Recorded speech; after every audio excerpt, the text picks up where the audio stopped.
Oh, hey guys, how you doing? Thanks for joining me on this Drew's Day Tuesday. We got a fun one for you. We got top 5 Miller Boyette sitcoms. You remember those? Dominated the 70s, 80s, and 90s. The legacy. So we tip a hat to the wonderful offerings of the dynamic duo of the sitcom era. We also got a What You Eatin', where I'm trying 2 of my favorite Bojangles biscuits. They got 2 new offerings for us in the morning. And I had to try them out, and I had to give them a shot so I could give you the feedback to see if you want to give them a shot yourself. Go ahead and hit that subscribe button. We're happy you're here.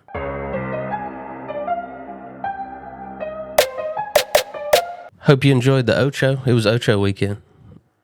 If you missed it, they're going to just replay it on ESPN News for the foreseeable future. So you got time to catch up. Had everything from crab racing to Papa Shot Championship. I always feel like I'm good at Papa Shot until I see the championships where they're just automatic. I would like to see how I stand up, though. A pilot was arrested in Indonesia with 70,000 ecstasy pills. I'm not talking a regular passenger. Not just some Joe Schmo flying out of Indonesia. This was the man flying the plane. He admitted to being paid to traffic the drugs on his flight, and then he later tested positive, so that's a big no-no for pilots as well. So many people believe he was a little messed up on the flight into Indonesia that carried 170 passengers. So, you see why I don't like flying? That was the pilot. I bet you that speech overhead was pretty funny, though. This is about to be lit, fam. In honor of their 60th anniversary, 7-Eleven is dropping their biggest Slurpee cup ever. 93 ounces of your favorite frozen treat. 93 ounces. The cup, you got to buy the cup itself. It's $5, and then you get a free first fill, and then you get a discounted fill when you come back. That's a deal. I went to New York for a few weeks in 2016 and lived off of 7-Eleven, Mountain Dew, ices, and dollar slice pizzas, which I'm sure neither exist anymore.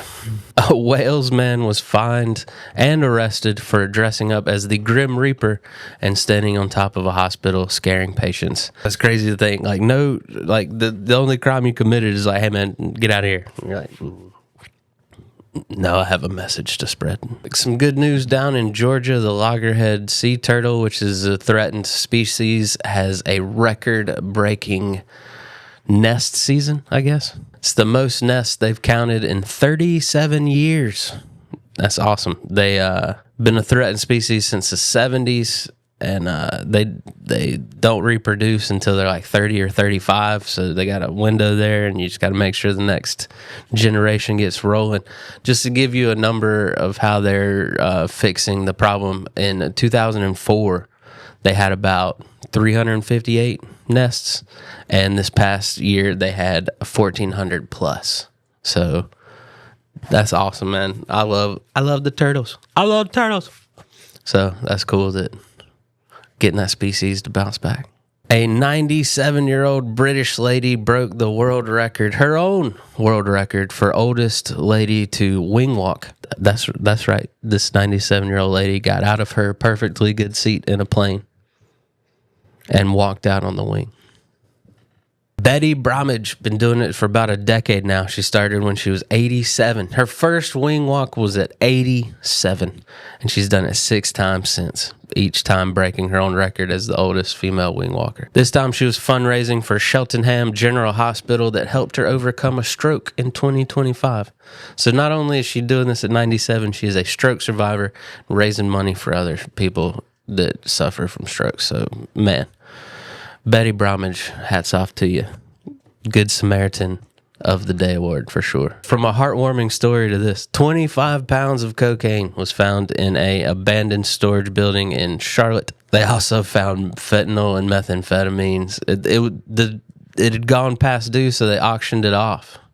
And the new owner found it and turned it into the cops. So my question is, what happened? Because no one just puts drugs in a storage unit and then just walks away. Did he go to jail, or did he... the mystery continues. But like I said, we got a fun show for you. Up next, let's try some new biscuits from Bojangles. You know, your boy's always got his ear to the ground of new and exciting things coming out of Bojangles, and they got 2 new breakfast sandwiches for us. One is off the chain, unhinged. Bacon cheddar ranch Cajun filet, so I am here for it. I love a Cajun filet. They got a nice take on it. All the flavors you know and love from the Cajun filet. And to be honest with you, the real one that picks up is the bacon. So that was a good call on adding bacon to it. The ranch comes in and out sometimes, but that Cajun filet and bacon kind of overpower everything. And the cheddar gives it a nice sharpness. So it's... But bacon on the Cajun filet was a brilliant call. So I like that. I don't know if I prefer it over the regular Cajun filet with a little bit of honey on it, but that bacon is a nice call. Now up next, the main event, the one I was looking forward to as soon as I saw it dropped. They took 2 massive bow rounds and made a bacon, egg, and cheese out of it. It's called the Carolina Crunch. It's a little greasy, but what do you expect when the hash browns are the buns? So I'm so excited.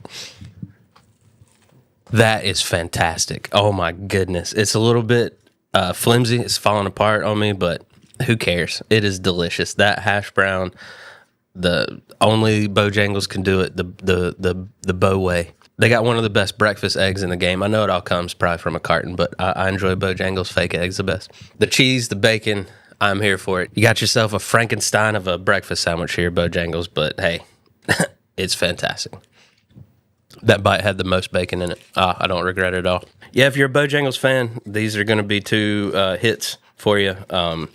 I give that Carolina Crunch an 8. The only downfall is it falls apart on you, but make it a little difficult to eat in the car on the way to work. But throw an adult bib on and just go for it. The cheddar bacon ranch Cajun filet is good, but it's hard to mess with perfection. You know, I just love a Cajun filet with a little bit of honey on it. So the bacon was a nice touch, but that Carolina Crunch is insane. Top 5 time. I'm a 90s kid, and as a 90s kid, I was raised by 90s sitcoms, and Miller Boyett was a staple in my entertainment growing up. It was Miller Milkus Productions in the 70s. Boyett came on at the end of the decade. They ended up doing a lot of stuff together, but they eventually dropped the Milkus name, and it was just Miller Boyett. Then came the TGIF boom in 1989, really put the duo on the map. Mainstream wise, you know, they had some hits before that, but this really got them to where they needed to go. They even made a 2013 comeback for FX's Partners. So if you've watched that, that was a Miller Boyett production. Anyway, this iconic duo definitely left their mark on television. So let's do top 5 Miller Boyett sitcoms. Honorable mention, Perfect Strangers. Balki Bartokomous from Mediterranean and his cousin Larry from Wisconsin. It was a new take on the odd couple scenario. They added a little family dynamic to it this time, so that's fun. Balki just trying to get with the program in Chicago in the 80s, and old Larry along for the ride. It was perfect casting. They really knocked it out of the park here with those 2, and it was a nice... I used to watch it on TV Land or Nick at Night, whichever one had it, and big fan. Balki always got him into these crazy adventures and had just enough comedy to where you didn't want to wring his neck. Getting into the countdown, number 5, it is Mork and Mindy, and they're right on the same plane as Perfect Strangers for me, but I give the nod to Mork and Mindy in the countdown because Robin Williams. This was my introduction to Robin Williams. Mork and Mindy, him playing an alien, which is perfect. All his little quips and just mannerisms just played out so perfectly. It was comedy gold from the onset when his egg spaceship landed and met journal student Mindy McConnell. Tom Poston is always a delight in an awkward kind of way. He added a lot to the cast, and just, I mean, this was Robin Williams' show, and he delivered every single time. At number 4, it is Step by Step, Day by Day. So like a 90s Brady Bunch redo where you got 3 kids and a mom and 3 kids and a dad, and they come together, and now they're all just a big happy family, but they didn't quite get along as much as the Brady kids did. A lot more rough and tumble adventures to get the families integrated on this show. And then they had the weird cousin living in a van in the driveway. And I'm trying to tell you, when you're trying to get your family going, having friends and other family staying with you don't always help the situation. The theme song really does a lot of the heavy lifting here, but I still enjoyed the storylines. The cast really comes together and delivers, so gotta love Step by Step. At number 3, it is Family Matters. Did I do that? Yes. Yes, you did. Yes, Urkel, you took a family sitcom and made it about you, but looking back on it, I don't think we'd have it any other way. Yes, I'm still Team Harriet. I hate that he ran off the original mom from the sitcom on the last episode. I do hear the rumblings that he was difficult to work with, but man, I laughed so many times at Urkel on my TV screen. Between his adventures with Carl and all the hijinks that Eddie and Laura got into, even Granny, you know. This was the first sitcom I truly felt like part of the family. Number 2 is Happy Days. Monday, Tuesday, Happy Days. Wednesday, Thursday, more Happy Days. The main character had ultimate main character energy. The Fonz, he was so cool. It's a show about the family, but he took it over like another Urkel situation, but way cooler.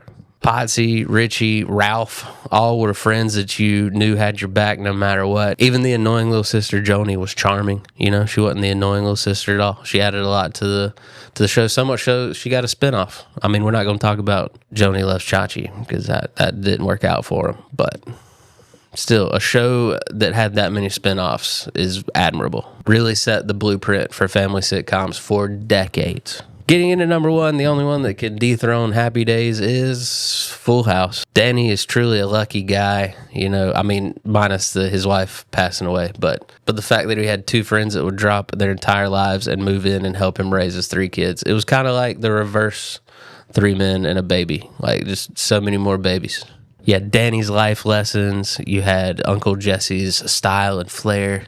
You had Uncle Joey's comedic relief. It just was really a well-balanced show and just so much fun to watch. And tuned into TGIF every single week. I miss good TV. Let me know which one was your favorite in the comments. And let me know what top 5s you want me to do next time. We got your sports. It is that lull in sports, so I don't have too much news for you. I just got the basics. I got football, baseball, and basketball for you. But getting into football, Stephon Diggs finds his new team, signing with the Washington football team. Yes, they're still the Washington football team to me. I refuse to acknowledge the Commanders. Running back Jonathan Taylor gets paid. He gets a 2-year, $44 million extension with the Colts. That set Jamar Gibbs as the last running back domino that needed to fall. He signed a 3-year, $75.75 million extension with the Lions. So good for y'all, man. We were a few years ago talking about how running backs were just interchangeable, and now they're back getting paid. So good for y'all. Defensive tackle Quinnen Williams gets an extension from the Cowboys, 3 years, $105.9 million. And all hail Haynes King. My new favorite quarterback dominated that Hall of Fame game. Well, both quarterbacks did. Carson Beck put on a show for Arizona. King put on a show for Carolina. But now he's hurt, and they had to pick up Trask as a third quarterback in training camp. So it's the life of a Panthers fan. You know, good things, bad things, everything in between. 7 million views that Hall of Fame game had, though. Blue Jays' Max Scherzer is still wheeling and dealing. He moved into the top 10 all-time for strikeouts and shows no sign of slowing down this season, so that's cool. Dodgers trying to prove everyone wrong that they are, in fact, not a super team. They got all of those new pieces and went on a 7-game losing streak. They snapped it, and Skubal actually got a no decision in his first game in the Dodgers uniform. They ended up getting the win over the Royals anyway. So RIP to the second winningest NBA coach of all time, Don Nelson. He won 250 games with 3 different franchises, one of only 2 coaches to ever do that. And he also won 5 NBA championships as a player with the Celtics, with his number being retired from the storied franchise. I don't think they got any numbers left, but Don, great coach, great player, great impact on the game. You will be missed. That's it for our show this week, guys. Thank you so much for tuning in. Make sure to hit that subscribe button. Share. Tell everybody about us. All right, tell your friends, tell your family, tell your enemies, everybody. Most importantly, go out there, be somebody's weird today, because remember, we're all weird. It's way more fun when we're weird together. See you next time.